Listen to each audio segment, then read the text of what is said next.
안녕하십니까. 더불어민주당 천안 출신 한영신 의원입니다.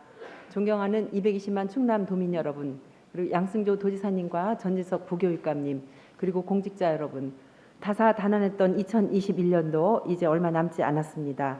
코로나19를 비롯한 수없이 많은 도정의 과제를 해결하고자 노력해 오심에 감사드리며 남은 12월에는 희망했던 모든 일들이 유종의 미를 거두게 되시길 기원드립니다.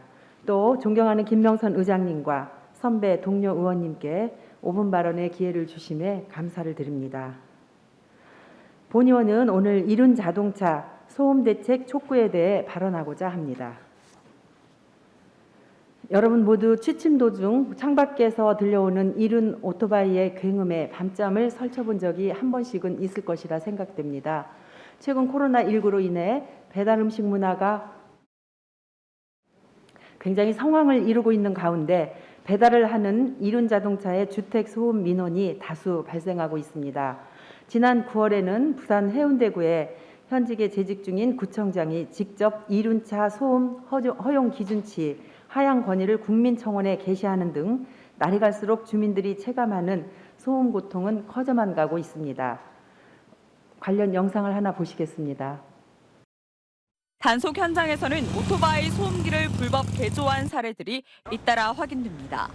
소음 측정 결과 소음이 심한 공장 내부 수준인 90dB를 웃돕니다. 하지만 단속은 쉽지 않습니다. 저희가 이곳에서 2시간가량 차량 20여 대를 확인을 해봤는데요.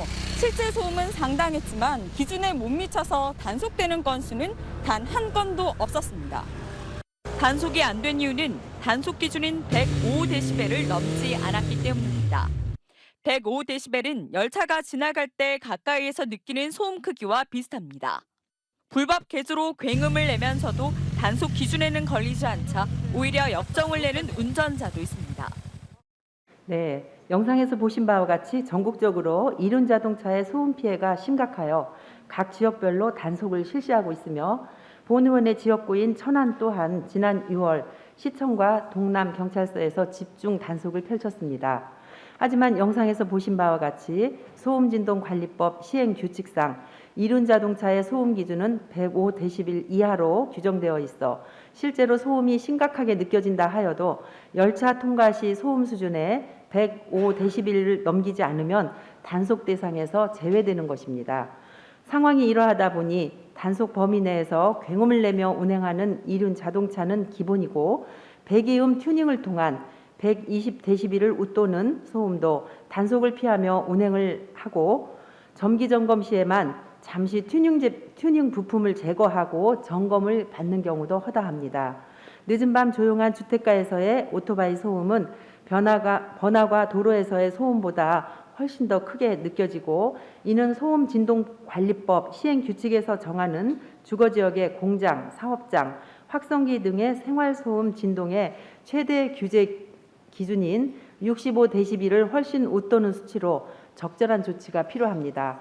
따라서 우리도는 속히 도민의 수면권을 위해서 이륜 자동차 불법 배기 튜닝 및 소음 문제에 대한 실질적인 대책을 수립하고 마련해야 할 것입니다. 또한 현재 소음진동관리법 시행규칙상의 105dB의 이륜 자동차 소음 기준이 적정 수치로 개정될 수 있도록 정부의 적극적인 건의를 해주시기를 촉구하는 바입니다. 이상으로 5분 발언을 마치겠습니다. 경청해 주셔서 감사합니다.